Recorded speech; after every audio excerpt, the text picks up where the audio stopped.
रमज़ान उल मुबारक का पाक मुक़द्दस महीना पूरा हो चुका है। पूरे 30 रमज़ानों में कड़ी इबादत के बाद आज मुस्लिम समुदाय के लिए लोगों के लिए हर्षोल्लास का दिन है, क्योंकि आज पूरे भारत में बड़े ही हर्षोल्लास के साथ ईद का महापर्व मनाया जा रहा है।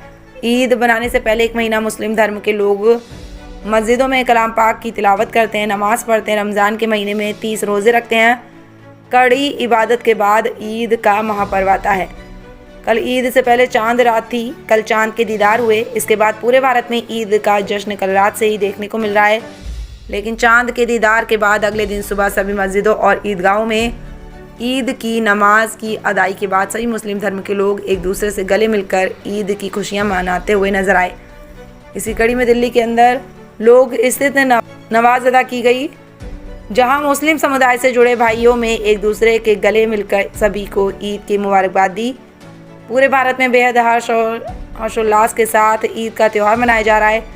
इस दिन सभी नए कपड़े पहनकर सुबह नमाज खुद करते हैं और उसके बाद एक दूसरे को ईद की मुबारकबाद दी जाती है। इस मौके पर मीठी सिवई और अलग अलग पकवान बनाए जाते हैं। इन दोनों इलाके में बीते दिनों हुए तनाव को देखते हुए बड़ी संख्या में पुलिस बल की ड्यूटी की गई है। पुलिस के अधिकारी खुद मौके पर मौजूद रहे और सुरक्षा व्यवस्था चेतनाम इंतजाम पहले से ही दुरुस्त कर लिए गए।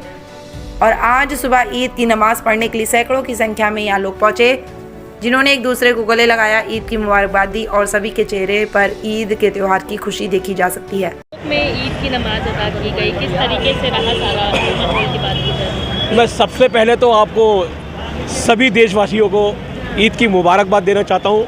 आप सभी को ईद की मुबारक हो और आपके बच्चे हमेशा फले फूले और जो तुमने रमज़ानों में रोज़े रखे हैं वो कबूल हो, आपकी दुआएं कबूल हो। और मैडम, मैं आपको बताना चाहता हूँ कि ये ईद की नमाज़ जो है ना, एक सुकून के लिए होती है और उनके लिए गिफ्ट होता है जो रमज़ान रोज़े रखते हैं, पूरे महीने भूखे रह के और दुआएं करते हैं। उन लोगों के लिए खुशी का दिन होता है नमाज, और ईद की नमाज़ उनके लिए गिफ्ट होता है जो रोज़े रखते हैं। तो आज बड़ा सुकून से यहाँ पर इंदर लोग में नमाज हुई है। और हम लोगों ने जो इंतज़ाम हमने करा, इस बार हमने रोड पे इंतज़ाम नहीं करा। जितनी भी गलियाँ थी, जितने भी मैदान थे इलाके के अंदर, वो सब पूरी पब्लिक वहाँ पर बड़ा पीसफुली, बहुत सुकून से लोग है ना वहाँ जाके बैठे। किसी ने कोई ज़ोर ज़बरदस्ती नहीं करी कि उन्हें रोड पे नमाज़ पढ़नी है। और ऐसा नहीं है कि लोग रोड पे नमाज़ पढ़ना चाहते हैं, लोगों की मजबूरी होती है रोड पे नमाज़ पढ़ने की। पब्लिक ज़्यादा हो जाती है, कम से कम 50 से 75 हज़ार लोग हो के यहाँ पर नमाज़ पढ़ के गए। हमें पता है हमने कैसे इंतज़ाम करा है, लोगों को कैसे समझाया, लेकिन लोग बहुत अच्छे हैं भाई। रोज़े रमज़ान रोज़े रखकर लोगों ने सुकून से नमाज पढ़नी है, कोई झगड़े कोई करने हैं। सर, पिछले दिनों देखा गया था रमज़ान के दौरान नमाजियों के साथ घटना हुई थी, उसके बाद कितना मुश्किल था लोगों को समझाना। भाई, ये जो घटना जो हुई थी तोमर के थ्रू, वो गलत हुई थी, तो उसको सज़ा मिली है। गवर्नमेंट ने उसको सस्पेंड भी करा है और आगे अभी केस भी चल रहा है, कोर्ट में भी डाला है, तो वो तो उसको सज़ा मिलेगी। लेकिन क्योंकि नमाज़ पढ़ते हुए किसी को लात मारना, कोई इंसान नमाज़ पढ़ने अगर रोड पे खड़ा हुआ है, वो मजबूरी के तहत खड़ा हुआ था, और वो भी पूरा रोड चालू था। ऐसा कुछ नहीं था कि रोड पर मतलब है ना बंद था। रोड बंद नहीं करा किसी ने। आज के भी देखा जाए तो इस तरीके के हालात देखने को नहीं मिले, बल्कि सबसे बड़ी नमाज थी। और वहीं लोग ये भी आरोप लगाते हुए नजर आ रहे हैं कि जखीरा का ट्रैफिक इंदर लोग की तरफ डाइवर्ट किया। हाँ, ये मेरी नॉलेज में ये लोगों ने मुझे काफ़ी लोगों ने बोला है कि जखीरे का जो ट्रैफिक है इधर डाइवर्ट हुआ है। अब ये कितनी सच्चाई है कितनी झूठ है मुझे मालूम नहीं है, लेकिन बहुत सारे लोगों ने बोला है, तो हुआ होगा।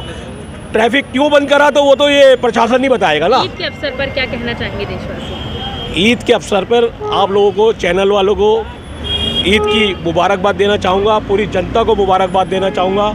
और हमेशा सुख और शांति बनी रहे देश के अंदर, बड़े खुशी से लोग रहें, लोगों के कारोबार बने, लोगों के बच्चे तरक्की करें और पढ़ाई करें। मैं पूरे देशवासियों को ये कहना। किस तरीके का प्रशासन का अरेंजमेंट रहा, क्योंकि पिछले दिनों देखा गया था रमज़ान के दौरान एक घटनाक्रम सामने आया था। इंदर लोग पे ईद के लिए जो मस्जिद कमेटी है और जो हमारे यहाँ पे मौजूद लोग हैं, उनके साथ मिलके प्लान बनाया गया था, जिससे हर कोई अपनी नमाज अदा कर सके, अच्छी तरह अदा कर सके और आम जनता को दिक्कत भी ना हो। इसी के तहत आज नमाज़ पढ़ी गई है और सब बहुत ही बेहतर तरीके से हो गया है एंड अरेंजमेंट बिल्कुल स्मूथ रहा। और किसी को कोई दिक्कत नहीं आई। सर पहली नमाज थी, कितने लोगों ने मिलकर अदा करी और साथ साथ जिस तरीके से देखा जाता है हर साल की भांति रोड की तरफ नमाज पढ़ी जाती है, इस साल उस तरीके की स्थिति नहीं देखी गई, तो लोगों को समझाना कितना मुश्किल रहा था? ये यहाँ के लोगों का ही इनिशिएटिव था, उनकी ही मदद से हम लोग ये कर पाए हैं और मैं उनका शुक्रिया अदा करना चाहता हूँ। और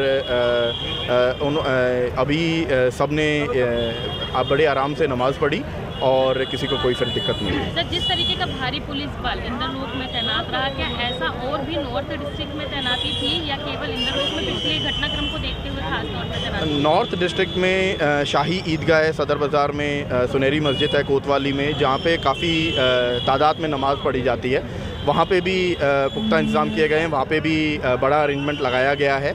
और ये हर साल भांति लगता है, हर साल, क्योंकि इतने लोग आते हैं तो उनकी सहूलियत के लिए, ट्रैफिक मैनेजमेंट के लिए, सारी चीज़ों के लिए अरेंजमेंट लगता है, वो इस साल भी लगा है।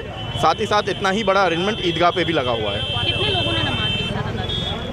करीब 45 से 50 हज़ार लोगों